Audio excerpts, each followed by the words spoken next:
Good morning, dear students. Welcome in my YouTube channel English Literature Guruji D.R. Saran. I am Dr. Mahendra Saran. आज मैं तुम्हें BA second year और third year के second paper के बारे में मैं तुम्हें समझाऊंगा और आज हम मुख्य रूप से बीए थर्ड ईयर के सेकंड पेपर के लॉन्ग क्वेश्चन के बारे में हम चर्चा करेंगे। आइए अब हम इस विषय पर चर्चा करेंगे कि 2020 एग्जाम के लिए कौन कौन से क्वेश्चन मोस्ट इम्पोर्टेंट है BA third year second paper में। यह बीए थर्ड ईयर के सेकंड पेपर की संभावित क्वेश्चंस की एक शीट है जिसमें आज मैं तुम्हें महत्वपूर्ण प्रश्नों के बारे में बताऊंगा। डियर स्टूडेंट, जैसा कि पता है बीए थर्ड ईयर के सेकंड पेपर में केवल ऑब्जेक्टिव क्वेश्चन आते हैं, लॉन्ग क्वेश्चन जो स्टोरी से रिलेटेड होते हैं, नॉवल से रिलेटेड होते हैं और रिटन वर्ड से रिलेटेड होते हैं। इसमें एक्सप्लेनेशन और शॉर्ट क्वेश्चंस नहीं आते हैं। तो हम यहाँ पर पहले लॉन्ग क्वेश्चन लेंगे जो स्टोरी से रिलेटेड है, जिसमें हमारा पहला प्रश्न है, how was Preeti beloved character of grand mother and Aarti? Discuss, give a short note on the relationship of Aarti, Preeti and grand mother. Dear student, ये प्रश्न जो है वो माय बिलव्ड कैरेक्टर में से दिया गया है, जिसमें 3 कैरेक्टर है, ग्रैंड मदर है, आरती है और प्रीति है। इस कहानी के माध्यम से लेखक ने हमें ये समझाने का प्रयास किया है कि रिलेशनशिप कैसे बनती है और रिलेशनशिप को कैसे बनाए रखा जाता है। यहाँ पर आरती जो दादी की बेटी है, अपने पति के मरने के बाद जब वो अपनी सुध बुध खो बैठती है तो दादी उसकी नवासी प्रीति की कैरेक्टर बनती है और वो उसे पूरी तरह से तैयार करती है और उसकी हर चीज में मदद करती है। लेकिन जैसे जैसे प्रीति बड़ी होती है, दादी वृद्ध होती चली जाती है और जब प्रीति बड़ी हो जाती है तो फिर प्रीति आरती और दादी की एक बिलव्ड कैरेक्टर बनती है। तो आपको इस प्रश्न में ये समझाना है कि कैसे प्रीति दादी की और आरती की बिलव्ड कैरेक्टर बनी और उनके रिलेशनशिप कैसे थे। ये बहुत ही इंटरेस्टिंग कहानी है।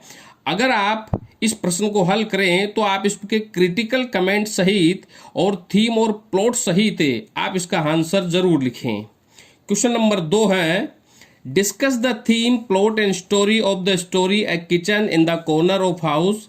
डियर स्टूडेंट, ये कहानी भी बहुत महत्वपूर्ण है, जिसमें हमारे राजस्थानी कल्चर और ट्रेडिशन, कस्टम्स आदि को बताया गया है। यहाँ पर एक परिवार की कहानी, अजमेर के परिवार की कहानी, जो खाने का बहुत पेटू रहता है, जहाँ पर स्त्रियां सारे दिन भर खाना पकाने, बच्चों को पालने में और परिवार की देखरेख में अपना समय बिताती है। लेकिन वहाँ पर किचन जो है वो बहुत छोटा रहता है। तो उसे लेकर के इसमें एक बहुत ही महत्वपूर्ण कैरेक्टर है किशन की पत्नी मीनाक्षी, जो यहाँ पर इसका विरोध करती है और वो किचन की साइज बढ़ाना चाहती है ताकि स्त्रियां अपने कार्य को अच्छे तरीके से कर सके। और वो ये भी चाहती है कि परिवार की स्त्रियां आपसी मन मुटाव न करके एक साथ रहे। तो इस तरह से इस कहानी की थीम, प्लॉट और स्टोरी में हमारे राजस्थानी कल्चर और राजस्थानी परंपरा को बताने का प्रयास किया है कि यहाँ पर एक सामाजिक परिवार कैसे रहता है। बहुत इंटरेस्टिंग कहानी है। जब आप इस प्रश्न का आंसर लिखे तो राइटर का इंट्रोडक्शन अबाउट द स्टोरी, फिर थीम, प्लॉट, समरी के बाद में आप इसका कैरेक्टर का डिस्क्रिप्शन जरूर दें। क्वेश्चन नंबर 3 है, what kind of story is shroud? Shroud किस तरह की कहानी है? यह मुंशी प्रेमचंद के द्वारा लिखी गई बहुत इंटरेस्टिंग कहानी है, कफन, जिसके 3 कैरेक्टर हैं यहाँ पर है, जिसमें पहला कैरेक्टर है घीसू, माधव और बुधिया। इन तीनों कैरेक्टर में केवल बुधिया ही एक ऐसी कैरेक्टर रहती है जिसके ऊपर आपको गर्व होता है, लेकिन घीसू और माधव पर नहीं, क्योंकि दोनों के दोनों बाप बेटे बहुत ही आलसी और निकम्मे रहते हैं। तो इस कहानी में लेखक ने यह बताने का प्रयास किया है कि एक आलसी व्यक्ति किस तरह पर पृथ्वी पर एक भार के समान है। तो आपको इसमें यह भी डिस्क्राइब करना है कि give the appropriateness of the title the sword, इसका उचित टाइटल भी आपको बताना है। जब आप इस प्रश्न को लिखें तो राइटर का इंट्रोडक्शन, थीम, प्लॉट, समरी और इसका कैरेक्टर जरूर डिस्क्राइब करें। और अगले प्रश्न में केवल घींसू और माधव के कैरेक्टर से संबंधित प्रश्न पूछा गया है। हो सके तो आप इसमें बुधिया का कैरेक्टर भी इसमें आप ऐड कर सकते हैं, जो बहुत ही अच्छा कैरेक्टर है। क्वेश्चन नंबर 5 है, चगुताईज स्टोरी रूट से raises issues about nationality, belonging and communal feelings discuss. ये भी बहुत ही अच्छी कहानी है जिसमें दो परिवारों की कहानी बताई गई है, हिंदू और मुस्लिम परिवार की कहानी, जिसमें हिंदू परिवार में यहाँ पर डॉक्टर रूपचंद रहते हैं और मुस्लिम परिवार में अम्मा रहती है। दोनों परिवारों में कितना प्रेम, कितनी सौहार्द्रता और कितना गुड रिलेशनशिप रहता है। इस कहानी में हिंदू और मुस्लिम परिवारों की कहानी को बताया गया है कि दोनों परिवार किस तरह से रहते थे। तो इस तरह से इस 2020 एग्जाम पेपर के लिए ये प्रश्न मेरे अनुसार संभावित रूप से बहुत ही महत्वपूर्ण माने गए हैं। आप इन प्रश्नों का आंसर बिना पॉइंटों के न दें। आप जब इन प्रश्नों का आंसर दें तो आप राइटर का इंट्रोडक्शन, थीम, प्लॉट, समरी और कैरेक्टर का डिस्क्राइब करना न भूलें। अब हम चलते हैं इसके दूसरे भाग पर, जिसमें हमारे नोवेल से संबंधित क्वेश्चन पूछे जाएंगे, जिसमें R.K. नारायण का बहुत ही फेमस नोवेल है द गाइड और जेन एयरी। मैंने यहाँ पर द गाइड के ही प्रश्न दिए हैं क्योंकि जेन एयरी द गाइड में से कोई आप एक कर सकते हो। चूंकि द गाइड बहुत इंटरेस्टिंग कहानी है जिसमें राजू और रोजी एक मेन कैरेक्टर के रूप में है। डियर स्टूडेंट्स, आप द गाइड के का बहुत ही अच्छा आंसर लिख सकते हैं अगर आपको इसकी थीम, प्लॉट, समरी और इसकी कैरेक्टर याद हैं। डियर स्टूडेंट, जब भी आप इसके बड़े प्रश्नों को हल करें, राजू, रोजी और उसके मुख्य कैरेक्टर, जैसे कि इसमें गफूर है, राजू का दोस्त है, फिर यहाँ पर किसान है जिसका नाम है वेलान है, इनके बारे में आप जरूर डिस्क्राइब करें। अब है इसमें पहला प्रश्न, Raju is the central figure of the novel. जैसा कि अगर आपने इसे पढ़ा है तो इस नोवेल का मुख्य कैरेक्टर राजू रहता है। Define Raju's character as a guide, criminal and संत। इस कहानी में राजू जो एक मुख्य कैरेक्टर है वो पहले एक गाइड की भूमिका निभाता है, फिर वो एक अपराधी बनता है और अंत में वो एक संत का जीवन जीता है। तो हमें इसमें ये बताना है कि राजू गाइड कैसे बना, एक अपराधी कैसे बना और एक संत कैसे बना। अगला प्रश्न है, how did Raju become a guide and how did he meet with Rosie. कि राजू रोजी से कैसे मिला। Give a detail sketch on Raju and Rosie के कैरेक्टर पर आपको एक डिटेल नोट लिखना है। रोजी जो कि मार्को पोलो की पत्नी थी, जब वह सिलीगुड़ी घूमने के लिए आती है तो पहली बार राजू की मुलाकात वहीं पर ही होती है। फिर राजू और रोजी धीरे धीरे निकट आ जाते हैं। राजू ने ये देखा कि रोजी और मार्को पोलो के रिलेशनशिप अच्छे नहीं है क्योंकि रोजी एक अच्छा डांसर बनना चाहती थी।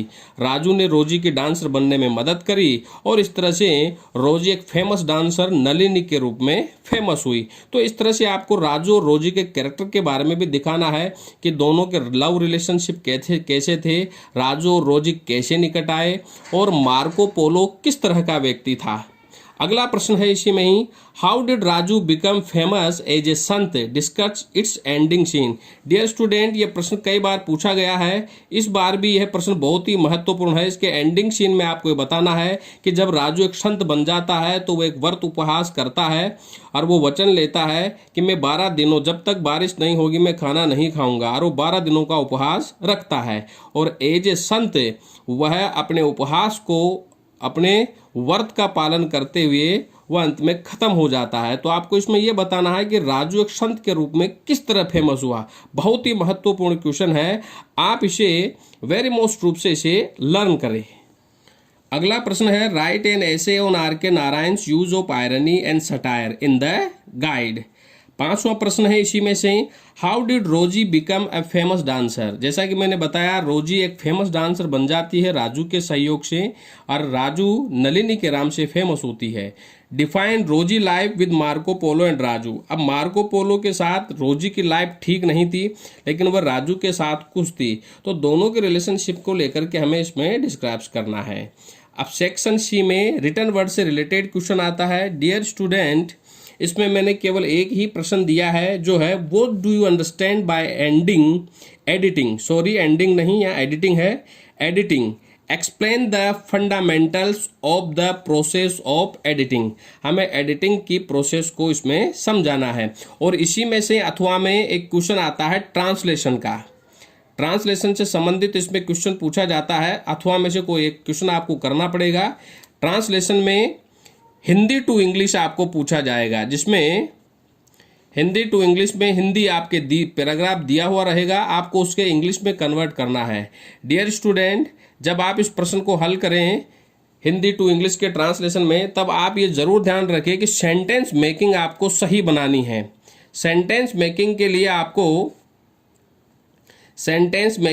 आपको पार्ट्स ऑफ स्पीच, जो ग्रामर का बहुत ही महत्वपूर्ण टॉपिक है, पार्ट्स ऑफ स्पीच की अच्छी जानकारी लेनी है, ताकि आप हिंदी टू इंग्लिश ट्रांसलेशन कर सके। सेक्शन सी से संबंधित एक आध प्रश्न और है, जो मैं आपको अगले वीडियो में समझाने का पूरा प्रयास करूंगा।